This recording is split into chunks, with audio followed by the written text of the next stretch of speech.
नमस्कार दर्शक बंधु स्वागत जनाऊँगी आमर यूट्यूब चैनल को। आज मध्याह्न समय कौन व्यंजन प्रस्तुत होती आसतु जीवा ये देख ये उषुना भात आज रही। हाँ आज उषुना भात अच्छी ता सांगरे अच्छी ये मसूर जन्नी आलूर डालमा। हाँ यहाँ बढ़िया तार ये देखा आसब ये आसन देखा यहाँ हूँ लाउ संतुला। हाँ लाउ संतुला तादे धनिया पत्र पड़ी। एटा अच्छे कांकड़ तरकारी देखूँ कांकड़ तरकारी पाखुटी लेंबू लंका रही।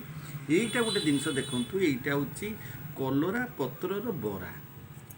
हाँ ये कलरा पत्रर बरा आदि चाउल चूना आउ ये सब बेसन ये सब मिसिक इत्यादि बढ़िया सालट अच्छी दही पड़ी आदि धनिया पत्र टमाटर प्याज मिसी आंब एतिकीर व्यवस्था आज मध्याह्न समय होती। आपण मैंने लाइक करूँ टे कमेंट देवे और सब्सक्राइब करेंगे।